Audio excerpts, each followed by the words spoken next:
সকালে নাস্তার জন্য রুটি বানিয়ে নিচ্ছি গো।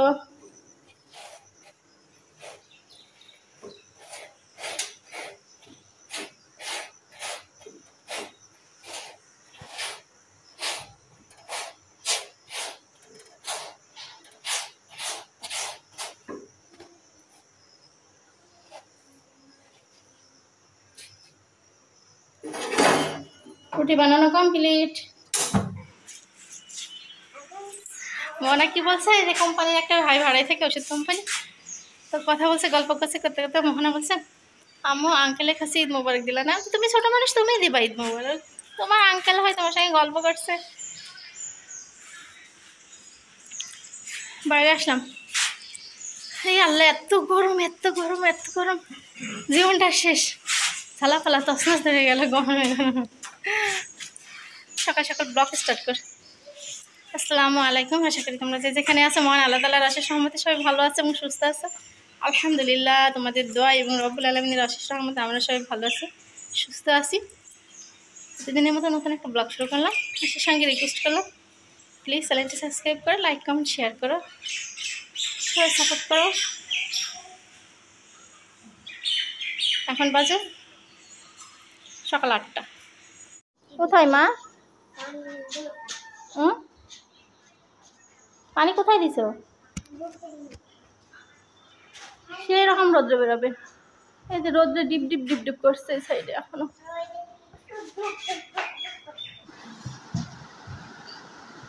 সকালে নাস্তা নিয়ে বসে পড়লাম। সকালে নাস্তা বলতে এখন আমের সময়, আমের সিজনে আম একদম গাছ পাকা আম, গাছের থেকে পেড়ে আনা হয়েছে, হলুদ হলুদ লাল লাল আম, একদম পিওর গাছ পাকা, কোনো ফরমালিন নাই, কোনো মেডিসিন নাই, রেখে পাকানো না, একদম গাছের থেকে টসটসে পাকানো, তাকে পাড়া হয়েছে। মোহনায় যে নাস্তা শুরু করেছে অলরেডি। বিসমিল্লাহ বলো তো মা।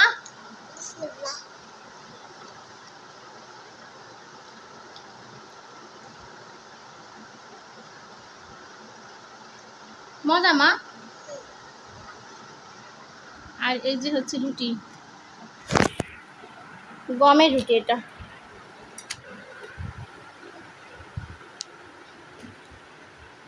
বিসমিল্লাহির রহমানির রহিম।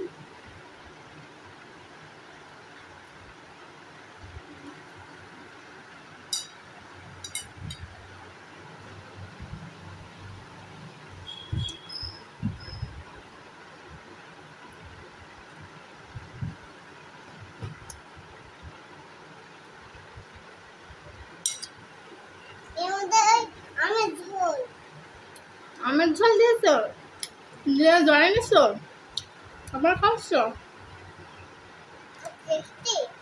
হুম,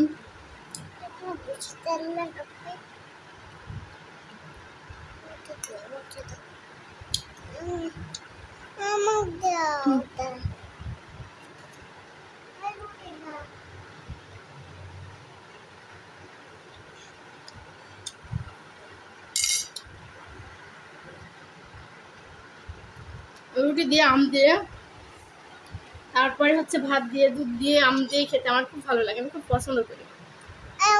দাও মা, আমার খুব ভালো লাগে। তো এই দেখো ব্যাগে ভাইয়ের ছেলে, ছোট ভাইয়ের ছেলে নানি বাড়ি গেছিল, চাল কুমড়া দিছে বানের, নিজেদের বানের চাল কুমড়া দিছে, চাল কুমড়াগুলো অনেক সুন্দর। আর এই দেখো কচুর শাক আমার মামা নিয়ে আসে, মামার বাড়ির সামনে কচুর শাক লাগানো, ওখান থেকে কচুর শাক দিছে।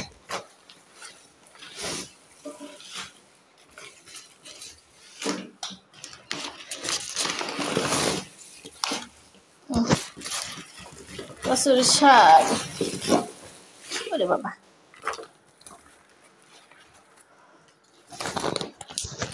এই দেখো কচুর শাক, সুন্দর দলদলা পাতা। আল্লাহ, দুপুরে রান্না বান্না শুরু করব, কি রান্না করি অবশ্যই তোমাদের সঙ্গে শেয়ার করব, ঠিক আছে? চাল কুমড়াটা থাক, প্রচন্ড গরম গো রান্নাঘরে। এই দেখো রান্নাগুলো অলরেডি শুরু করে দিয়েছি দুপুরের জন্য। গরম টেবিল চার্জার ফ্যানটা আছে, চার্জার ফ্যানটা সেট করেছি। মোহনা বসে আছে চার্জার ফ্যানের সামনে। রান্না বান্না করছি শেয়ার করি, ঠিক আছে? এখানে দেখো খাসির গোশ রান্না করছি, অল্প একটু ছিল, 1 পোয়ার মতো হবে। গোশ রান্না করে নিচ্ছি। গোশের ভিতরে একটু আলু দিব। মোহনা আলু খেতে খুব পছন্দ করে, তো এই জন্য আলু অ্যাড করবো। হ্যাঁ মা, এই আলুগুলো দিলাম না, মোহনা একবারে শেষ করে দিল। মোহনার আলু খুব পছন্দ। একটু কষিয়ে প্রেসারে দিয়ে দিব। আজকে রান্না করতে দেরি হয়ে গিয়েছে গো, আজকে শরীরটা ভালো ছিল না, গ্যাসের প্রবলেম হচ্ছিল, একটু শুয়েছিলাম। আচ্ছা মা, আবার বলো সুন্দর করে। হ্যাঁ, আলু খেতে অনেক পছন্দ করো? হ্যাঁ মা, আলু খাওয়া খুব ভালো, তাই না মা? শক্তি হয়, ভিটামিন।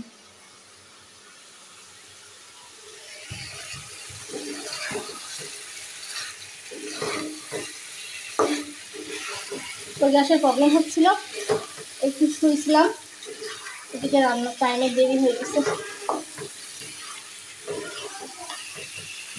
সুন্দর করে কষিয়ে পুকুরে দিয়ে দেবো।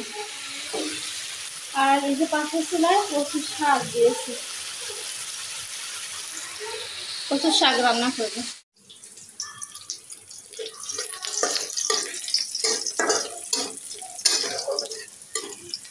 ওই দেখো পেঁয়াজ তেলে পর দিয়ে ভেজে নিচ্ছে। আর এই দেখো বাটিতে অল্প একটু চিংড়ি মাছ ছিল, ফ্রিজে রেখে দিয়েছিলাম, সেইটুকুও তেলের পরে দিয়ে দিলাম। দিয়ে দেখো ভেজে নিলাম।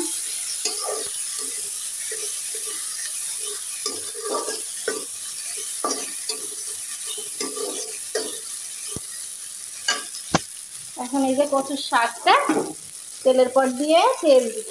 বিসমিল্লাহির রহমানির রহিম।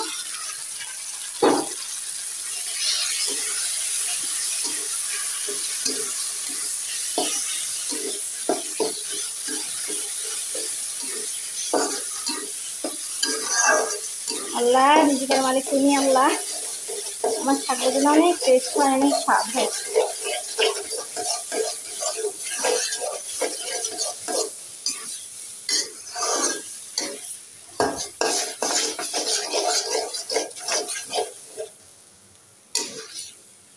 এই দেখো শাকটা,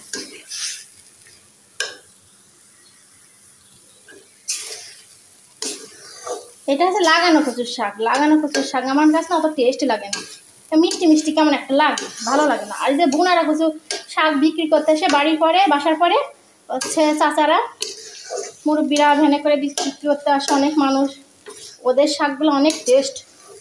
মাঠের হচ্ছে ধানের ক্ষেতের হচ্ছে আইল আছে না চিকন, ওই আইলে হয়, মাঠে হয়। আমার জিসান বাইরে যাওয়ার আগে, বিদেশ যাওয়ার আগে অনেক শাক নিয়ে আসতো, ওরকম মাঠে যাইতো, যাই ব্যাগ ভরে কাটিয়ে চলে আসতো।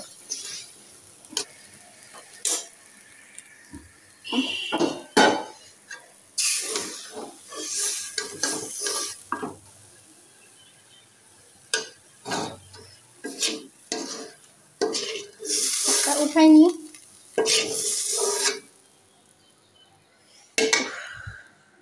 শাক দেখে ভাত খেতে ইচ্ছা হচ্ছে, তো চলে আসো।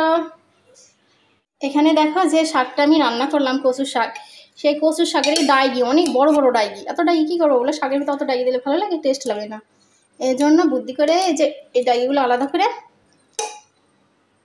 আমার মার আগে ছোটোবেলায় ঘাটতো এরকম ডাইগি, শাক আলাদা করতো, ডাইগি আলাদা করতো। মরিচ পেঁয়াজ রসুন লবণ হলুদ সব দিয়ে, একটু পানি দিয়ে পেঁয়াজ রসুন দিয়ে আমি যে প্রেসারে ঢাকনা দিয়ে সিদ্ধ করে নেব, নিয়ে তারপরে তেলে দিব। তো এই দেখো তেলের পরে পেঁয়াজ অলরেডি ভেজে নিচ্ছে, ভাজা হয়ে গেছে। কালার ডাউল দিয়ে দিলাম।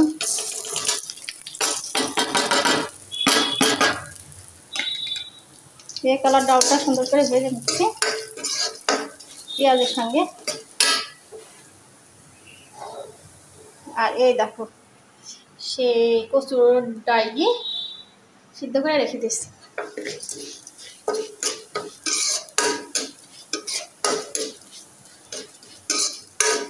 এই যে ভাজা হয়ে গিয়েছে, তেলের উপরে দিয়ে দেবো, একটু লাল হয়ে যাক।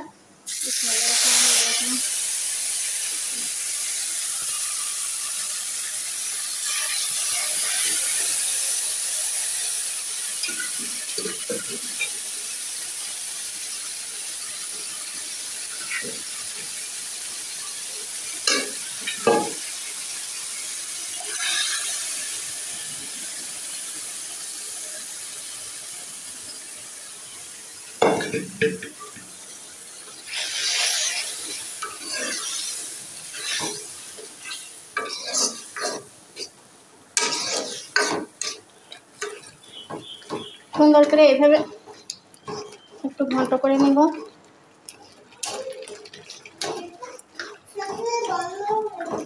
কি মা, এই যে তরকারি তেলের পর দিলাম তো এই জন্য গন্ধ হয়েছে। গরমে রান্না করতে করতে ঘেমে গোসল, একদম শরীর দিয়ে গলা দিয়ে ঘাম ঝপঝপ ঝপঝপ ঝপঝপ করে পড়ছে জানো। এখন রান্না কমপ্লিট হলো, ক্ষুধার জন্য ও কখন খাবো। তো কি কি রান্না করলাম তোমাদের সঙ্গে আগে শেয়ার করব, তারপর খাবো, ঠিক আছে। এইটা হচ্ছে এই দেখো কচুর শাক চিংড়ি মাছ দিয়ে তো ঘন্ট করলাম, সব একটু একটু করে নিই। বিসমিল্লাহির রহমানির রহিম। আর এইটা হচ্ছে ওই যে কচুর ডাইগি কালার ডাউল তেলের পর দিয়ে ঘন্ট করলাম। সব কিছুই অল্প অল্প করে নিয়ে নিই।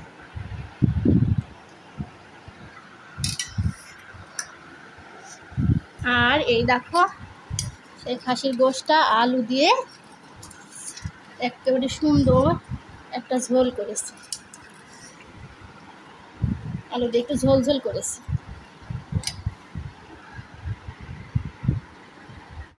খাওয়াটা শুরু করি, আগে এই কচুর শাক দিয়ে খাওয়া শুরু করি।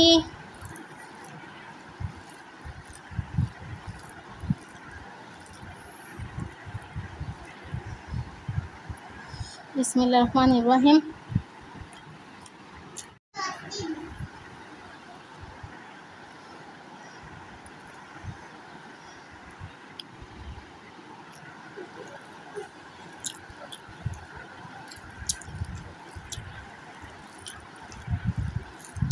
কচুর শাকটা মাশাআল্লাহ অনেক মজা, অনেক টেস্ট হয়েছে।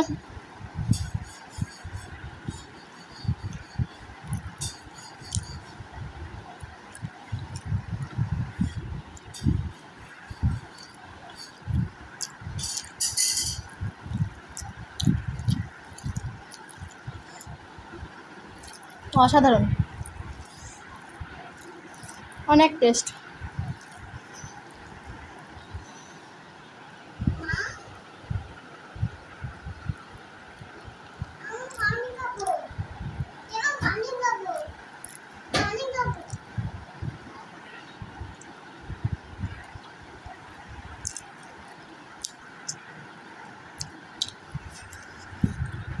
কচুর শাকটা সুন্দর হয়েছে। হ্যাঁ শব্দ করে না।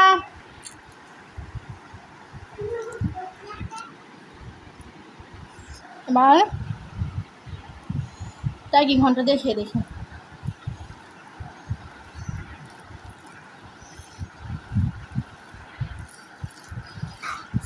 টাই ঘন্টাটা অনেক সুন্দর হয়েছে, লবণ চাখার সময় দেখেছি, দারুণ মিষ্টি মিষ্টি লাগছে।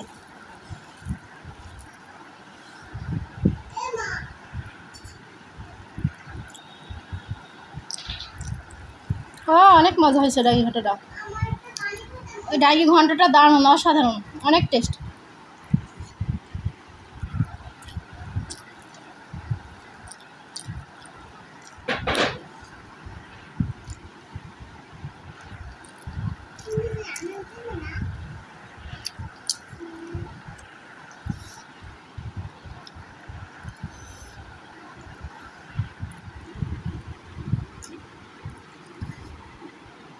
এখন হচ্ছে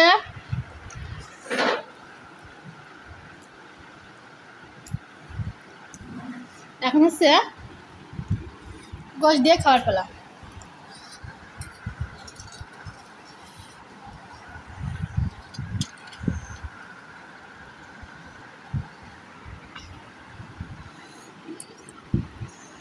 আলু নেবে 1 পিস। মোহনা আলু শেষ করে ফেলেছে সব।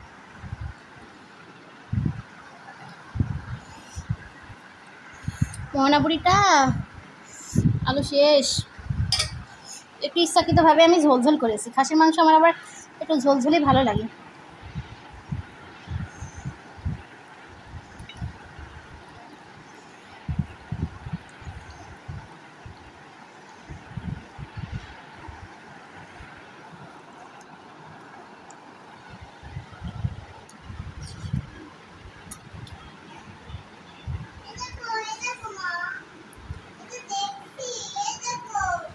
কি দেখছো?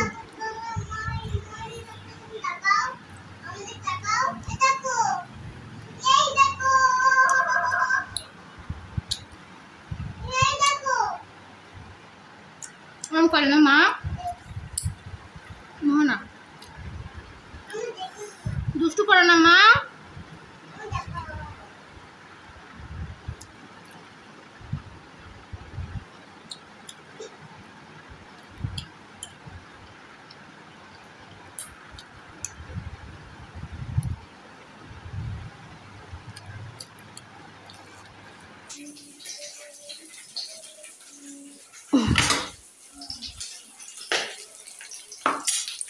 এখন রাত্রি বাজে 10টা।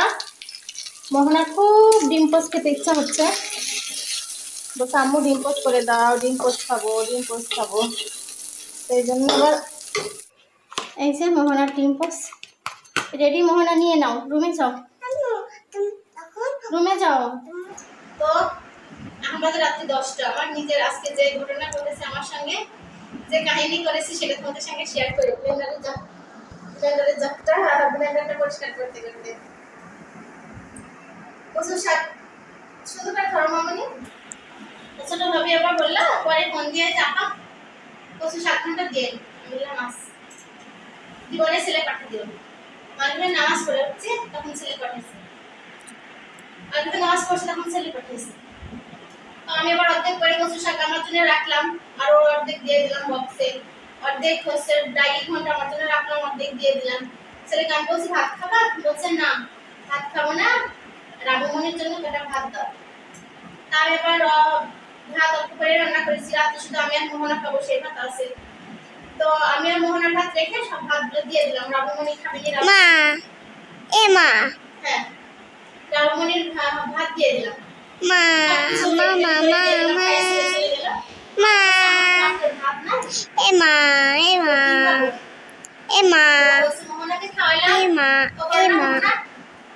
তো মোহনার ভাত আছে, মোহনা তো খাবে, আমি কি খাবো? রুটি আছে, গমের রুটি সকালে বানাইছিলাম। রুটি খেলে প্রচন্ড গ্যাস হচ্ছে, নাহলে তো শাক দিয়ে আম দিয়ে রুটি খেতাম।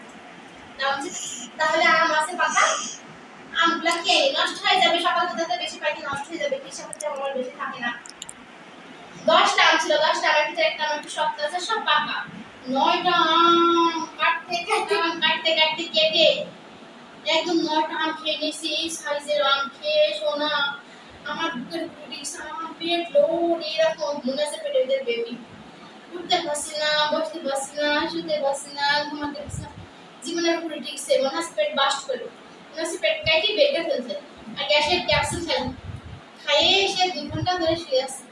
এখন একটু ভালো লাগছে, উঠলাম, উঠে ব্লেন্ডারের এই দেখো জারটা পরিষ্কার করে এখন চেয়ারে নিচে বসে নামাজ পড়তে পারবো না, চেয়ারে বসে নামাজগুলো আদায় করবো, করে তারপরে শুভ। আমার মতো লোভে পড়ে এত আম কেউ খেয়েও না একসঙ্গে গরমের ভিতর, লোভে পড়ে না লোভে পা খেয়ে মৃত্যু। আর বেশি গল্প করবো না গো। তো ব্লগটি এখানে শেষ করলাম। সবাই ভালো থাকো, সুস্থ থাকো, আল্লাহ হাফেজ, গুড নাইট।